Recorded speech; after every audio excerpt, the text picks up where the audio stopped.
message que j'ai à partager avec vous, c'est quelque chose que j'ai dans mon cœur. Le Seigneur nous appelle de rechercher son cœur de Père, de revenir dans son cœur de Père. Nous sommes ses enfants, nous sommes dans sa maison. Nous sommes la famille de Dieu, mais beaucoup ne connaissent pas trop le cœur du Père. On fait comme on le veut. Mais Dieu nous appelle à le chercher, à chercher son cœur et à s'aligner à sa volonté.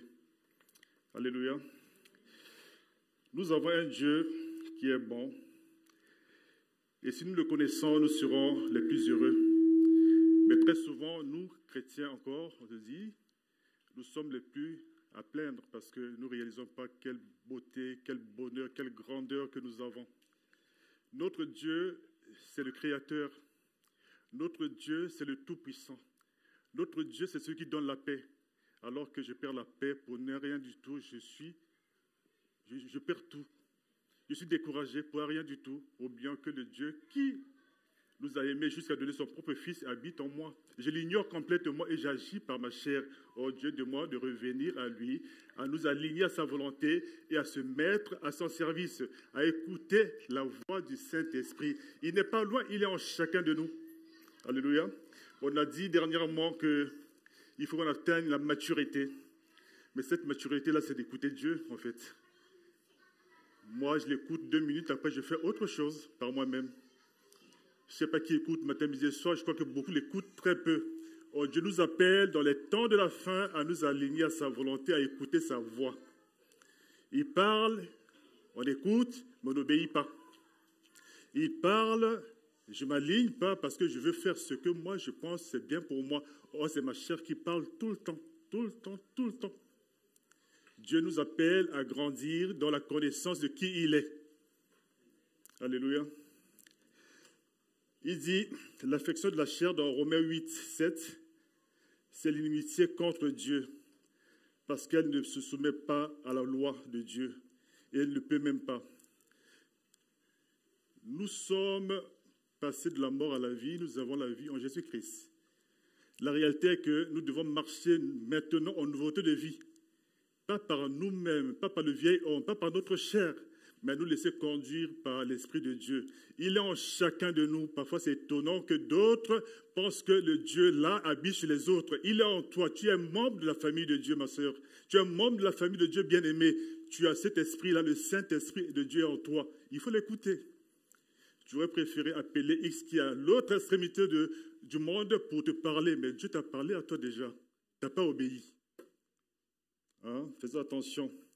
Les temps sont difficiles. Les choses sont compliquées, mais nous avons un Dieu qui nous aime. Il nous avertit. Si nous ne faisons pas attention, nous allons passer à côté du salut parce qu'on n'a pas voulu l'écouter. Moi, le premier.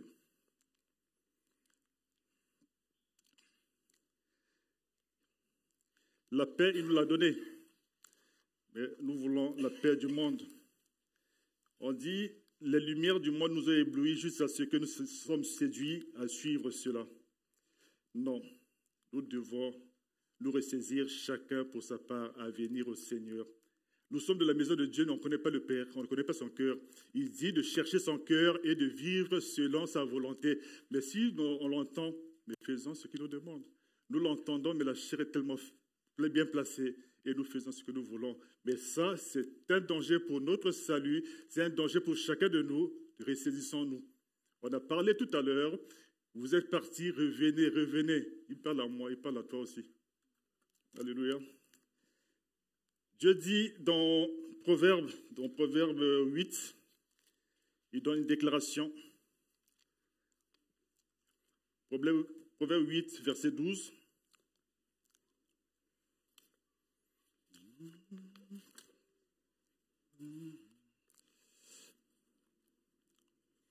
Il dit, moi je suis la sagesse et j'habite à côté de la réflexion.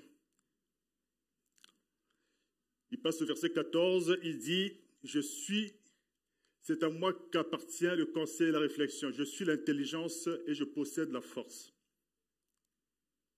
C'est lui qui peut faire à travers nos vies. Ce Dieu-là habite en chacun de nous, c'est lui la sagesse. Cette sagesse-là te permet d'avoir le discernement, de savoir dans quel temps et dans quelle situation tu te trouves et comment agir. Pas par toi-même, par son esprit en toi. Le Saint-Esprit va te montrer. Mais si tu ne l'écoutes pas, tu vas faire beaucoup de choses en tâtonnant, beaucoup de projets en tâtonnant. De temps en temps, il y aura les étincelles de victoire, mais en réalité, la défaite est toujours derrière. Demandons à chacun de nous, pour sa part, demandons la sagesse de Dieu. Il dit dans Jacques 1,5, si quelqu'un manque de sagesse, qu'il demande à Dieu, et Dieu donne simplement ses reproches. Si tu es tellement sage par toi-même, je pense que fais attention, demande à Dieu de nous remplir de son esprit de sagesse et de conseil, afin que nous allons marcher dans ce monde en grandissant, en connaissant qui il est, parce qu'il va nous parler à chaque instant. Personne ne connaît Dieu, il se révèle à chaque moment parce qu'il est illimité. Nous sommes un peuple limité. Nous avons besoin de l'entendre et d'avancer avec lui. C'est un Dieu de sagesse. C'est un Dieu de conseil. La sagesse, la réflexion et la victoire, c'est à lui. Cherchons-le à chaque instant. Nous sommes tous, les uns les autres, des membres de la famille de Dieu. Dieu est notre Père. Il faut l'écouter. L'écouter, c'est obéir et faire sa volonté. Je peux écouter puis continuer à faire ce que je veux, c'est ce que je fais. J'ai prié le matin, j'ai commencé le matin la journée, à midi je suis dans ma volonté déjà. Que Dieu nous donne la force de tenir et de continuer à avancer avec lui. Alléluia.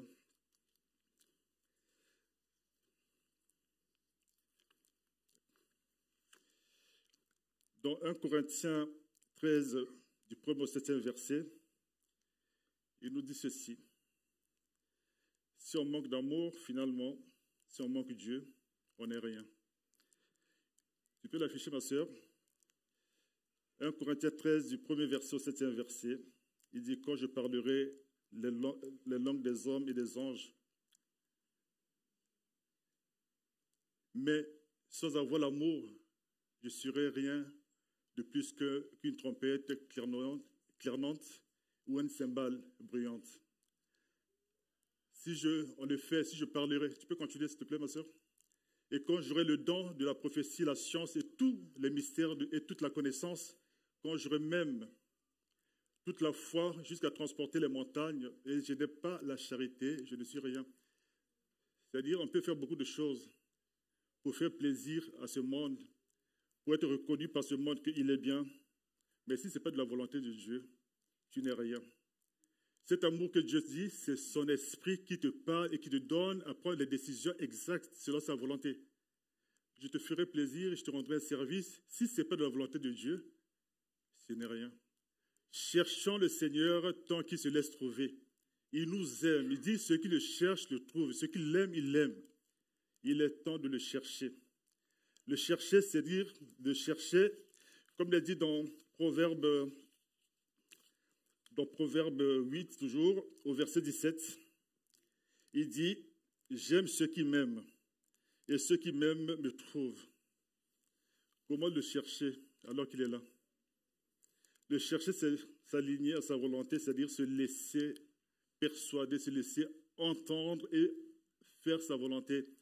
Le chercher, c'est de dire « Seigneur, maintenant j'ai décidé, je te donne les clés de ma vie, et que ton règne vienne dans mon cœur maintenant. » Afin que tu diriges toutes choses, pas pour que je fasse ce que je veux, mais pour que j'obéisse à toi et que ton nom soit glorifié. Oh, ça, c'est ce qu'il nous demande. Aimer Dieu, la Bible nous donne tant d'exemples. Il y a les serviteurs qui ont cherché Dieu et Dieu ne s'est jamais caché, il s'est toujours révélé à eux. Mais il peut faire aussi à nous maintenant, à condition que nous le cherchons. Alléluia. Prenons juste, ma sœur, si tu peux nous afficher vite fait, Acte 16. On va prendre juste une illustration de la femme à l'esprit de Python qu'on a partagé récemment avec les bien-aimés.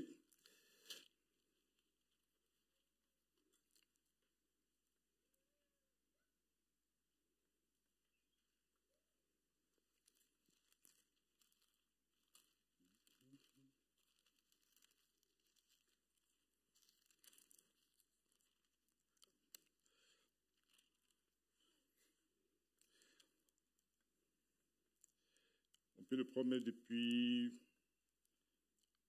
le premier verset, juste pour avoir une idée, pour ne pas... Acte 16, hein? Acte 16, on peut prendre du premier verset juste au verset 13 déjà. Il dit ceci, il se rendit ensuite à Derbe et à Lystre. Et voici, il y avait là un disciple nommé Timothée, fils d'une femme juive fidèle et d'un père grec. Les frères de Lystre et d'Icône rendaient de lui un bon témoignage.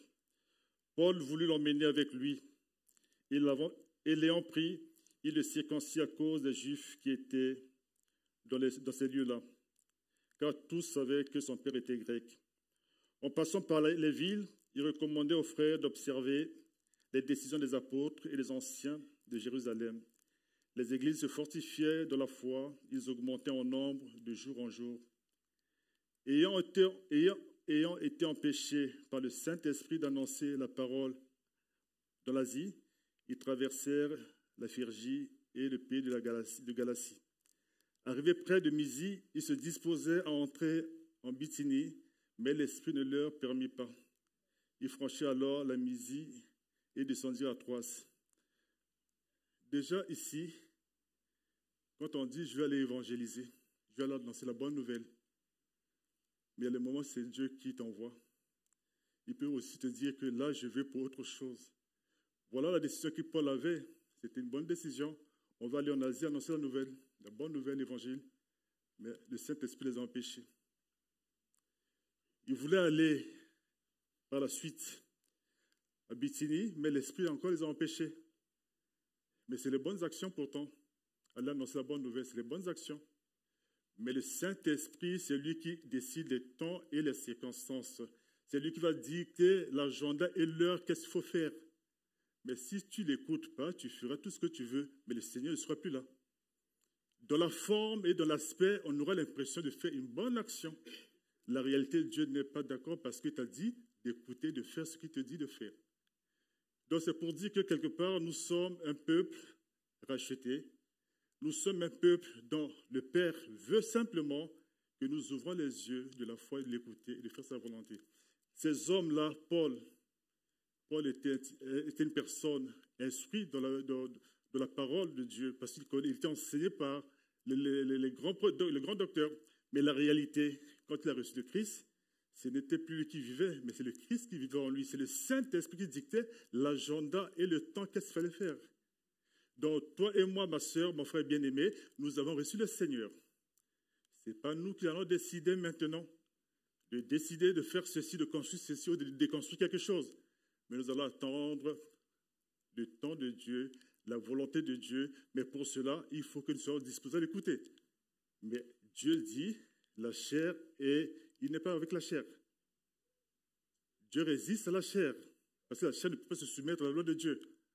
Si nous ne crucifions pas la chair, si nous crucifions notre vieil homme, si nous n'abaissons pas, si nous ne faisons pas remonter Dieu en lui laissant agir, nous allons marcher d'échec en échec. Nous allons aller plus loin dans le même passage, au verset 16. Il nous dit ceci. Comme nous allions au lieu de prière, une servante qui ayant un esprit de python, acte 16 toujours, verset 16, et qui, en devinant, procurait un grand profit à ses maîtres, vint au-devant de nous et se mit à nous suivre. Paul et nous, elle criait, ces hommes sont des serviteurs du Dieu très haut. Ils vous annoncent la voie du salut. Elle fit cela pendant plusieurs jours. Paul, fatigué, se retourna et dit à l'esprit, je t'ordonne au nom de Jésus de sortir d'elle. Et il sortit à l'heure même. Mon frère, ma soeur, moi j'aurais dit Amen. Quand la dame a dit, cette dame-là dit qu'ils annoncent le salut, j'aurais dit Amen. Simplement parce que ma chair a reçu, mais l'esprit n'a pas reçu. Or, Paul a discerné parce qu'il a l'esprit de sagesse. Il a l'esprit de connaissance et l'intelligence en Jésus-Christ qui lui dit, cette dame-là doit être délivrée. Parce que ce qui parle derrière, c'est un esprit de ténèbres. Mais toi et moi, on aurait dit Amen, Alléluia. Cherchons le Seigneur si nous allons nous égarer. Il y a beaucoup de choses, que ce soit dans les réseaux sociaux, que ce soit dans toutes les positions possibles. On écoute les messages, il faut discerner la voix de Dieu. Tout semble de Dieu, mais la réalité, ce n'est pas toujours Dieu. Ce qu'elle disait, c'était vrai. Ces hommes-là annoncent la voie du salut. Ils annoncent la voie du salut. Mais qui parle derrière? Dieu nous appelle à nous ressaisir, à revenir en lui. Dans la maison du Père, nous sommes là pour l'écouter. Nous sommes là pour faire sa volonté, mais seulement si nous écoutons, parce qu'on risque de faire la volonté des autres, d'un homme, d'une femme. Il faut discerner la volonté de Dieu. Est-ce que c'est Dieu qui parle réellement ou pas? Est-ce que c'est Dieu qui m'a parlé ou pas? Dieu te parle, tu ne l'écoutes pas.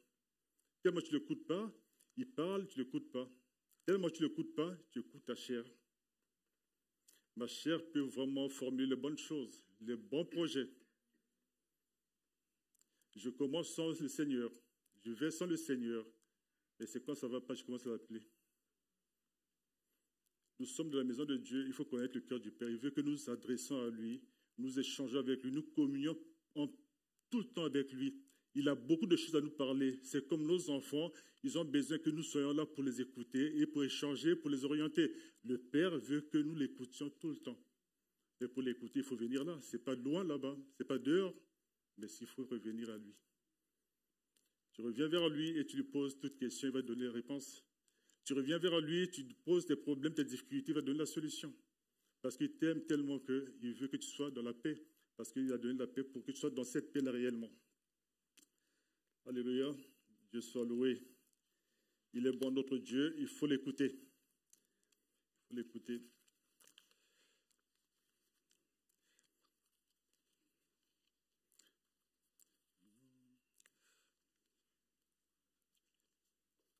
Il nous dit ceci.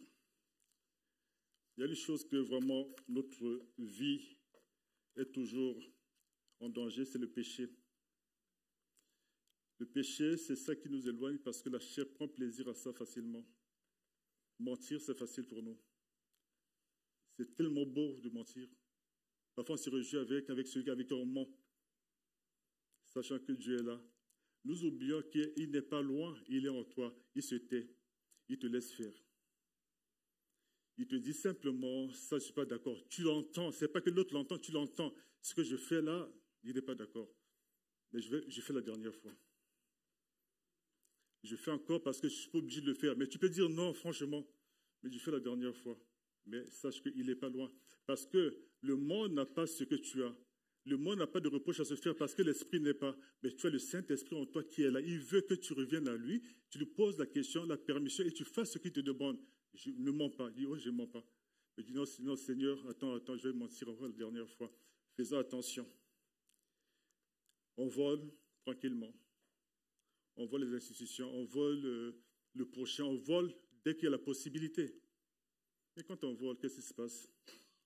L'Esprit te dit, là, c'est un gain qui n'est pas à toi. Et toi, tu diras, non, je vais me prendre la dernière fois. J'en ai besoin, tu sais les besoins que j'ai.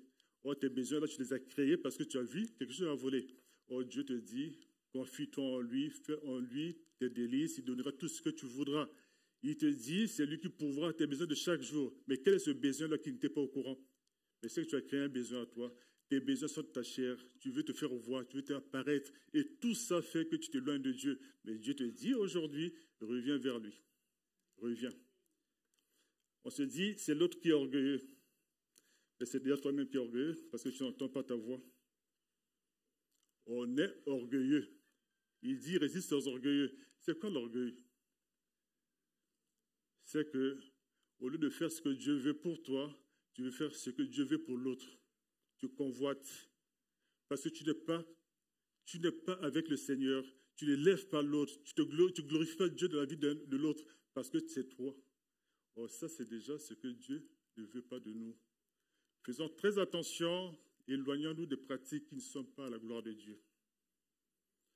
L'hypocrisie, si tu ressens ça, sache que Dieu n'est pas là avec toi. Il n'est pas loin, il est là. Quand tu fais l'hypocrisie, tu fais un bisou là et tu tapes de l'autre côté, il te voit. C'est à toi de regarder. Dis, Seigneur, là je me rends compte que depuis un bout de temps, je fais mal, je n'arrive pas. Pardonne-moi, aide-moi. Il est prêt à te pardonner, à te changer, afin que tu avances dans sa connaissance. Tu es hypocrite, je le suis parfois hypocrite aussi, mais ce n'est pas de Dieu. Mais c'est que le Saint-Esprit, là, il est là, en toi, il est en moi. Quand je fais A, j'écris A, dans ma tête, dans ma pensée, je pense autre chose.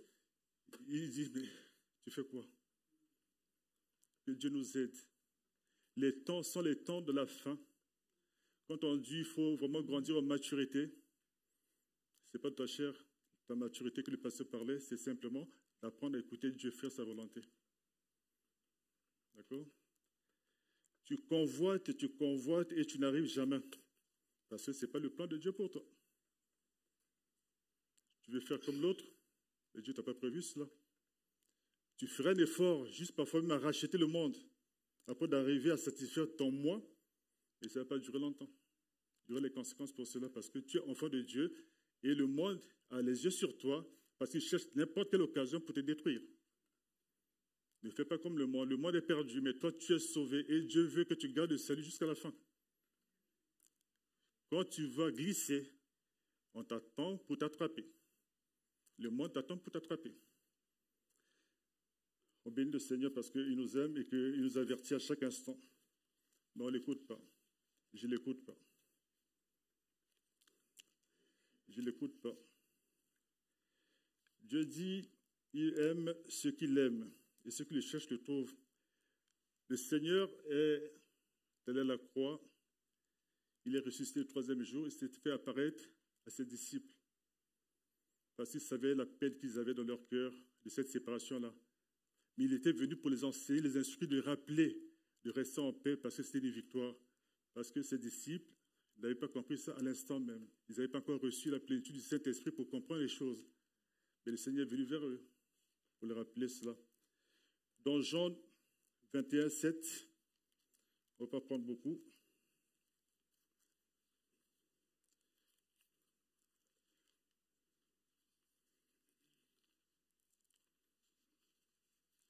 Jean 21, 7.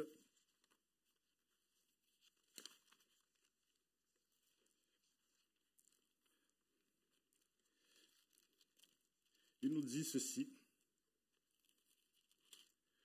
On va prendre un peu plus à partir du verset 7, à partir du verset 4. Il s'agit de la pêche miraculeuse. Le matin, verset 4, le matin étant venu, Jésus se trouva sur le rivage, mais les disciples ne savaient pas que c'était Jésus. Jésus leur dit, « Enfants, n'avez-vous rien à manger ?» Ils lui répondirent, « Non. » Il leur dit, « Jetez le filet du côté droit de la barque et vous trouverez. » Ils le jetèrent donc et ils ne pouvaient plus le retirer à cause de la grande quantité de poissons. Alors, le disciple que Jésus aimait dit à Pierre, c'est le Seigneur. On peut continuer tout ça, mais si je peux marquer, il y a les gens que le cœur souffrait de cette séparation. Quand on voit l'apôtre Jean dans certains évangiles, dans certains livres, le dernier repas avec le Seigneur, il avait sa tête sur la poitrine de Jésus. Jésus savait, il sait qui le cherche, qui se plaint, qui souffre de lui, qui le cherche réellement. Ils étaient nombreux, c'est lui qui est le premier à avoir vu. Ils ont tous reconnu après, mais Jean l'a vu. Jean dit à Pierre, c'est le Seigneur. Si tu le cherches de tout ton cœur, de toute ta force, de toutes tes pensées, il va se révéler à toi. C'est le Dieu ressuscité qui est apparu à Jean là. Il peut se révéler à chacun de nous si nous le cherchons de toute notre force. C'est quoi? La force, ça, c'est quoi? Le dire stop au péché. Cette force-là, c'est quoi? Dit Seigneur, je vais t'entendre, toi qui vas me parler, montre. Si tu ne dis pas, je ne vais pas avancer, montre et je ferai comme tu veux. Vous voyez, il dit, c'est le Seigneur. Sur le rivage, il y avait beaucoup de personnes, mais il l'a vu. Et Pierre était là, Pierre l'aime aussi, Pierre l'a vu aussi après, mais Pierre n'avait pas discerné tout de suite, mais il est venu, il l'a dit. Si tu l'aimes, il va se révéler à toi. Aimer le Seigneur, c'est que l'appeler Seigneur, Seigneur, ça ne suffit pas, mais il faut faire sa volonté. Il faut faire sa volonté. Tu l'appelles Seigneur, tu ne fais pas sa volonté. Et les autres disciples, au verset 8, vinrent avec la barque. Et quand ils prenaient le repas que Jésus leur proposait, ils savaient tous que c'était Jésus. C'était qu'après, ils n'arrivaient pas à dire c'est Jésus. Ils le savaient. Or, la différence ici, ce que je voulais marquer comme un point, c'est qu'ils n'ont pas appelé l'apôtre Jean, ils ont dit l'apôtre que Jésus aimait. Jésus aime ce qu'il aime. Hein? Il sait ce qu'il aime. Tu ne peux pas aimer deux. Ou tu aimes Dieu, ou tu n'aimes pas Dieu. Tu peux aimer Dieu et le monde. Pas possible. Le choix est clair, tu aimeras Dieu, ton seul Dieu, et de toute ta force, de toute ta pensée, tout ton être, tu vas aimer ce Dieu-là. Tu ne peux pas dire que j'aime Dieu, j'aime autre chose, ce n'est pas possible. Aimer Dieu, c'est faire sa volonté, il y a les choses qu'il faut débarrasser. Que Dieu nous donne la force. Nous sommes tellement faibles, parce que notre chair est tellement prise du volume, que nous n'arrivons plus à faire autre chose que faire notre chair. Oh, ce n'est pas évident. Si Dieu n'intervient pas, nous ne pourrons pas. Prenons la décision et la détermination de s'approcher de lui et de dire, Seigneur, ça là, je ne veux plus. Ça là, ça vient, mais je ne veux plus. Il va nous arrêter ça. Les pratiques que tu as là, dis, Seigneur, ça, je ne veux plus, il va arrêter ça. Parce que les temps sont compliqués, les événements que nous voyons dans le monde, on peut basculer d'un moment à l'autre à la fin. Et ce sera triste. On a chanté, on a loué, on a proclamé Dieu, on va en enfer. Simplement parce qu'à un moment donné, on a donné les deux mains, les deux pieds liés à l'ennemi. Il ne vient pas te chercher, mais nous allons vers lui. On vit même des situations difficiles dans nos vies de chaque jour, simplement parce qu'à un moment donné, on ne laisse pas Dieu faire. L'ennemi ne tremble que devant celui qui porte Dieu. Mais nous, souvent, nous tremblons parce qu'on a vu l'ennemi. On commence à invoquer Dieu dans la catastrophe parce qu'on a peur. Et le seul ennemi que tu as peur. Vous voyez ici, Paul passait. C'est l'ennemi qui s'agitait. Quand Jésus passait, c'est l'ennemi qui s'agite. Mais toi et moi, quand nous passons, nous nous agitons, l'ennemi est tranquille. Que Dieu soit loué. Parce que, attention, hein, on passe, on tremble, il est tranquille. Mais nous portons la puissance de Dieu en nous. Donnons-lui la place, laissons-lui agir. On dit non. Parce que quand on invoque le Seigneur de la peur, il le sait. Comme le fils de Séva, c'est ça? Ils invoquent le nom de Jésus-Christ sans le connaître. Il faut connaître ton Dieu. C'est un Dieu tout-puissant. C'est un Dieu qui est grand et redoutable. C'est un refuge qui ne manquera pas. Quand ça ne va pas, tu te refuges en lui et tu es tranquille. Mais la réalité, c'est quoi? On le voit vite fait. Et puis, quand ça ne va pas, on crie de peur. Nous avons réussi l'esprit d'enfant, pas pour vivre de la peur, mais pour vivre avec le Seigneur. D'accord? De la même façon, c'est même le passage des compagnons d'Emmaüs. Ça témoigne aussi que ces hommes-là avaient l'amour pour le Seigneur. C'est vrai qu'ils n'avaient pas compris la mission réelle du Seigneur, mais leur cœur brûlait au-dedans d'eux parce qu'ils aimaient Dieu. Ils l'aimaient et Jésus est venu vers eux parce qu'il savait leur tristesse, il fallait les fortifier. C'est écrit dans Luc 24, 28 à 32.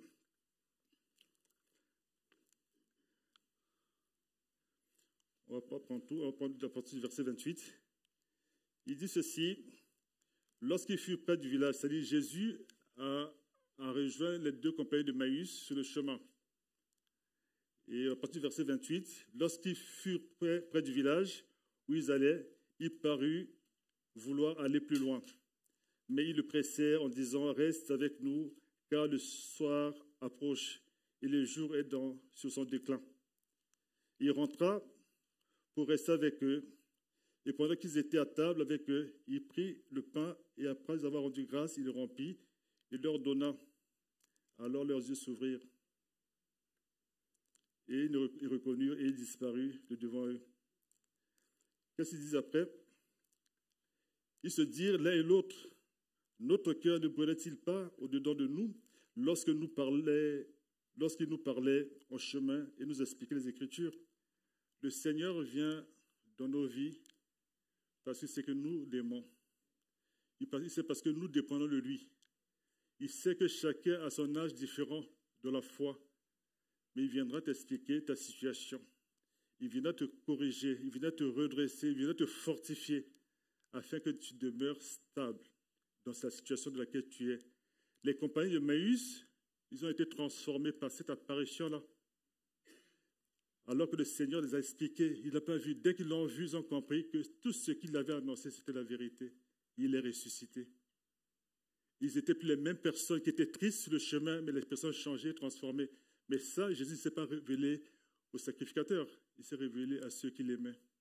Et à ceux-là, il a partagé, il les a repris pour leur donner de l'espérance. Jésus-Christ ressuscité veut te parler aussi. Veut te parler, te donner encore de l'espérance, toi qui sembles tout vouloir, tout abandonner, dans ta colère, tu te décourages simplement parce que tu n'es pas satisfait dans ta situation. Mais le Seigneur dit, je suis celui qui donne toutes choses avec moi-même. Confie-toi en lui, tes projets, c'est lui. Jésus-Christ te rappelle simplement que tu lui fasses confiance. C'est un Dieu de vérité. Ce qu'il a fait avec les autres, il fera avec toi. Mais tu as un plan particulier pour lui. Il a une mission particulière pour toi. N'attends pas vivre ce que l'autre a vécu. N'attends pas vivre ce que les autres ont vécu. Mais toi, tu as une mission particulière. Confie-toi en lui, demande-lui et attends-toi à lui. Il t'a mis là pour quelque chose de particulier. Tu es de la famille, il y a les tontons, il y a les tatas, il y a tout le monde. Mais ta position, il faut la prendre. Mais tu ne vas pas prendre la position de tata, tu n'es qu'un enfant. Alléluia. Nous connaissons, pour beaucoup, je ne sais pas tout le monde, je ne jette pas la pierre à tout le monde. Moi, le premier, nous ne connaissons pas vraiment notre Dieu. Nous le connaissons. Jésus-Christ est mort à la croix pour moi, on a chanté, on est parti, on reprend comme à zéro. Mais si nous le connaissons dans la profondeur de son cœur, la louange, malgré tout, dans les bons comme les mauvais jours, c'est tout le temps que nous le louons. Si nous le connaissons, en sortant d'ici, on a même envie carrément de proclamer, de partager au premier venu, nous avons été loués Jésus-Christ et le ressuscité. Mais quand nous allons sortir là, nous allons aller au resto. C'est bien, mais nous risquons d'oublier pour attendre la prochaine fois. Peut-être demain, on le fera le matin, comme d'habitude, un rituel. Seigneur, je me suis réveillé, merci, et je pars. Oh Dieu, ce qu'il veut. Quand tu le parles, réalise qu'il t'écoute. Et tu le sais, tu l'as écouté, tu as dit merci, et tu repars. Il faut casser ces habitudes-là, avoir la communion, l'intimité permanente avec lui. Il faut l'avoir avec lui. Il faut la maturité.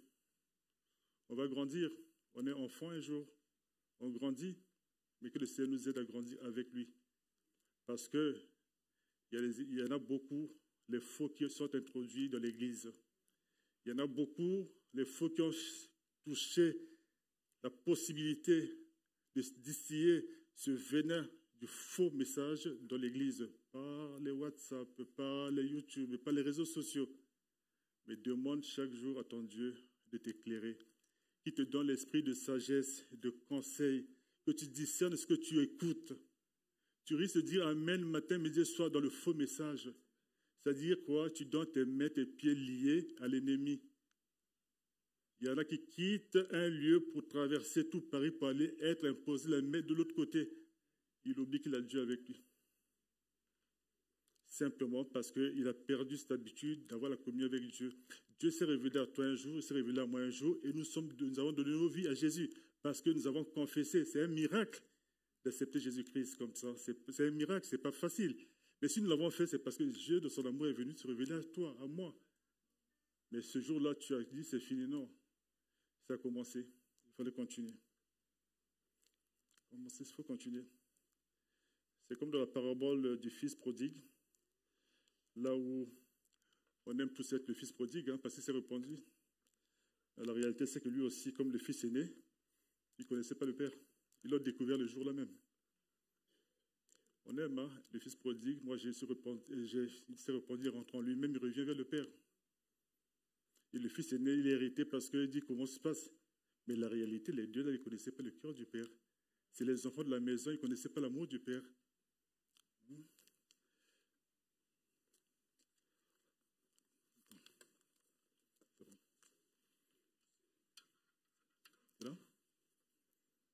D'accord, merci.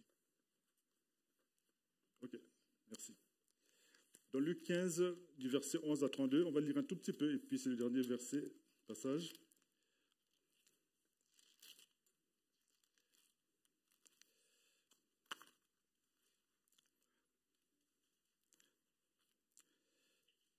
Le Seigneur dit ceci, dans cette parole, c'est la parabole que Jésus disait. Un homme avait 2 fils. Le plus jeune dit à son père, « Mon père, donne-moi la part de bien qui doit me revenir. » Et le père leur partagea son bien. Peu de jours après, le plus jeune fils, ayant tout ramassé, partit dans un pays éloigné, où il dissipa son bien et vivant dans la débauche. Lorsqu'il eut tout dépensé, une grande famine survint dans ce pays, et il commença à se trouver dans le besoin. Il alla se mettre au service de l'un des habitants du pays, qu'il envoya dans ses champs garder le pourceau. Il avait bien voulu se rassasier de ses carouges que mangeait le pourceau, mais personne ne lui en donnait.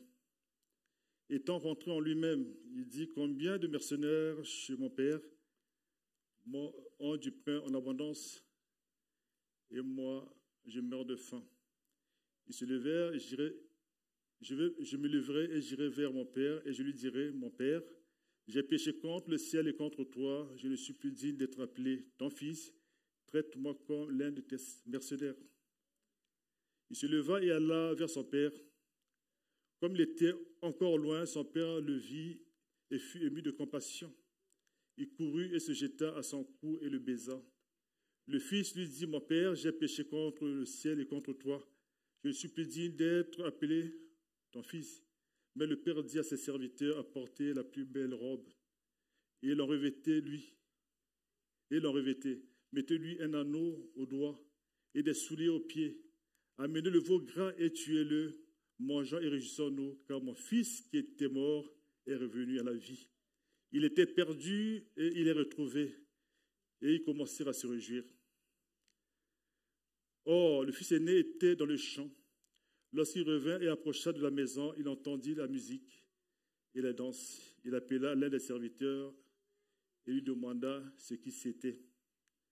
Ce serviteur lui dit, « Ton frère est de retour et ton père a tué le veau gras parce qu'il l'a retrouvé en bonne santé. » Il se mit en colère et ne voulut pas entrer. Son père sortit et le pria d'entrer. Mais il répondit à son père, « Voici, il y a tant d'années que je te sers sans avoir jamais transgressé tes ordres, et jamais tu ne m'as donné un chevreau pour que je me réjouisse avec mes amis. » Amen, on peut s'arrêter là. Vous voyez, c'est les enfants dans la maison. C'est comme toi et moi dans la maison du Seigneur, dans la grande église avec grand E. Mais que ce soit le fils prodigue, que ce soit l'aîné, ni l'un ni l'autre connaissait le Père. Le fils prodigue de loin dit, je viens, je dirai à mon Père que je suis digne d'être appelé ton fils, j'ai péché contre toi. Le Père n'a même pas calculé ça. Il s'est jeté dans ses bras parce que le Seigneur, c'est ta vie, c'est ton âme qu'il veut. Il veut que tu reviennes à lui, simplement. Vous voyez, le fils aîné, dans sa chair, comme l'un de nous, comme plusieurs parmi nous, commence à le reprendre. Mais ce type-là, c'est un voyou, voilà tout ce qu'il a fait, comment tu peux l'accepter? Parce qu'il ne connaissait pas le cœur de son père. Cherchons le cœur de Dieu. Arrêtons de juger, de critiquer. S'il y a lieu d'intercéder, intercède pour ton frère.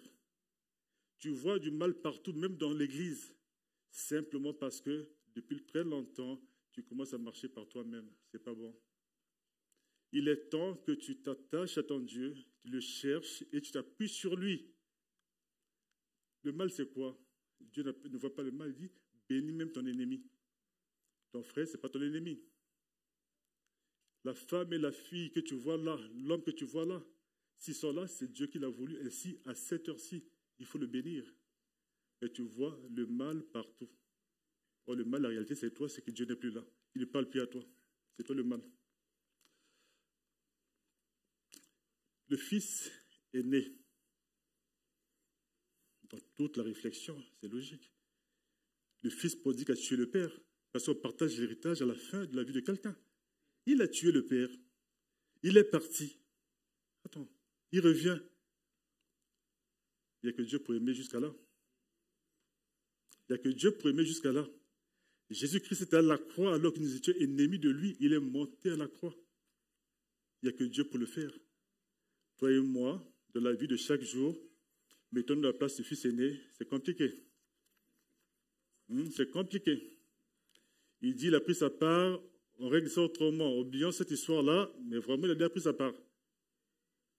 Mais l'autre, au lieu d'être comme enfant, il était comme serviteur. Je te sers tout le temps. Il ne savait pas que c'était pour lui-même qu'il travaillait. Il le servait tout le temps. Je te sers tout le temps. Oui. Tu travailles pour ton père. C'est pour toi. Ce que nous avons à faire, bien-aimés, on ne va pas s'accabler des messages pour nous condamner. Dieu nous appelle à revenir. Ce retour se fait progressivement, ce retour se fait simplement parce que il veut nous du bien, il veut nous faire du bien. Parce que ces temps-ci sont assez compliqués dans la vie de beaucoup. Il y a la maladie, il y a la disette, on annonce les licenciements, il y a beaucoup de choses. Ce qui fera la différence entre ce monde et nous, c'est que nous avons Jésus. Mais si nous ne laissons pas prendre la place, nous risquons d'être les plus malheureux. Ayant tout, nous serons les plus malheureux à plaindre. Les choses seront difficiles, que ce soit à l'école, seront difficiles, que ce soit au travail. Apprenons à lui faire confiance. Le faire confiance, c'est que d'avoir besoin de lui. Le matin, j'ai besoin de lui. À midi, j'ai besoin de lui. Tout le temps, j'ai besoin de lui. Mais ça s'apprend par l'obéissance, parce qu'il nous dit de prier sans cesse. Nous avons besoin de lui en tout le temps et nous devons le faire. Pourquoi? Parce que Dieu cherche les serviteurs, les enfants, pour faire proclamer la victoire, pour faire amener beaucoup qui sont dehors. Quand tu vas évangéliser, quand tu vas annoncer la bonne nouvelle, c'est vrai que Paul a dit, dans les bonnes comme les mauvaises conditions, l'essentiel est que la parole de Dieu soit annoncée. Ça, c'est la parole de Dieu qui le dit. Mais en même temps, quand tu n'es pas encore un païen pour annoncer la parole que toi, parce que tu fais 2 fois. Tu as servi maman et tu annonces la parole. Dieu en a horreur de ça. Commençons à prendre la décision. Seigneur, à partir d'aujourd'hui, aide-moi à m'abandonner en tes saintes mains. Aide-moi à renoncer à ceci, cela. Il y a beaucoup de choses à renoncer. Mais c'est le problème, tu vois seulement ce qui est chez l'autre. Tu en as aussi à renoncer. Il y en a beaucoup qu'il faut rejeter. La colère, je ose la voir facilement. Mais le Seigneur le veut que parfois il faut calmer. Il faut écouter. Au premier mot, tu réponds déjà sans m'écouter le reste. Tout ça, tu vois que ce que tu veux voir.